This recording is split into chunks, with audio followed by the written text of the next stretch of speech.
fresh suburban air, the smell of grass and trees.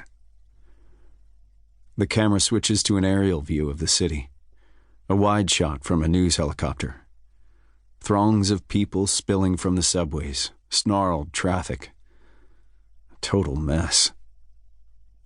My phone buzzes. I lift it to my ear. "Breed," I say. The voice on the other end is curt, economical. "It's Lenson." Mark Lenson, one of my best friends. He owns a sporting goods and gun shop in El Paso. I mute the television. "What's up? You see this mess in New York?" "What mess?" "Subway. An accident or an attack. Cops aren't saying which.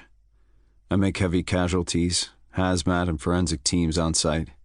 They're not waiting for the dust to settle." "Sounds like they have a good reason to be worried."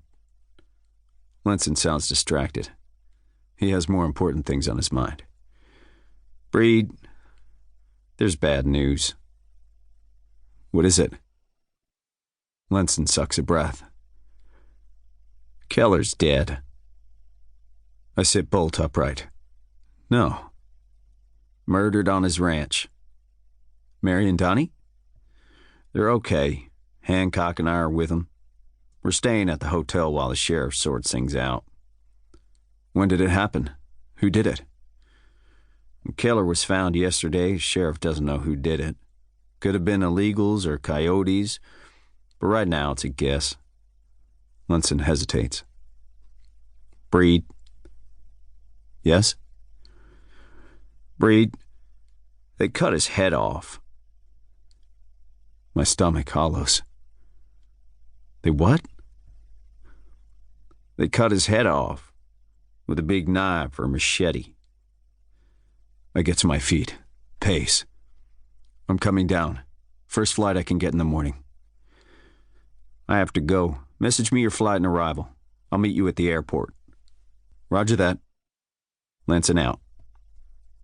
Images of chaos and suffering continue to stream from the widescreen. What is more tragic? A mass casualty attack or the murder of a friend?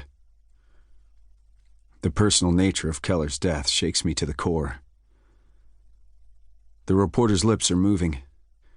The television is still on mute. There is no sound. More bodies are laid on the sidewalk behind him. There is a flash of light on the screen, and the widescreen picture dissolves into a mass of jagged diagonal lines. When the picture resolves itself, the image is canted sharply to one side, an ant's eye view of the street. The camera has fallen to the ground. I switch the sound back on. The street is an image from hell. Men and women scream and plead for help. Black smoke and dust fill the air. The pavement is a carpet of shattered glass, blown from shop windows and tall buildings on either side. Police and firemen, those who are able, stagger to their feet. Ghosts in the half-light. The clothing hangs in bloody tatters. A woman's voice, a studio reporter, cuts in. "There has been an explosion. We can't reach our reporter at the scene. We're switching to aerial coverage. I think we have footage of the blast." The image flicks to an aerial shot of the street before the explosion. The news helicopter is hovering, the cameraman holding the lens steady. There are 4 wooden barriers, 2 on each of 28th Street and Broadway, each a block from the intersection. I can see police cars, fire trucks, and ambulances parked on the street. There's enough detail to identify first responders by their uniforms. My eyes are drawn to movement. A man in civilian clothes emerges from one of the shops. A heavy backpack is strapped to his shoulders. With an air of purpose, he steps onto the street. The police are too preoccupied to notice him. In slow motion, a flash of light consumes the man. The flare expands with the explosion, and human figures are blown this way and that. The air seems to shiver as shock waves bounce from the buildings. The disturbance ripples sideways along the street. Silver shards of glass shower the pavement. A second bomb.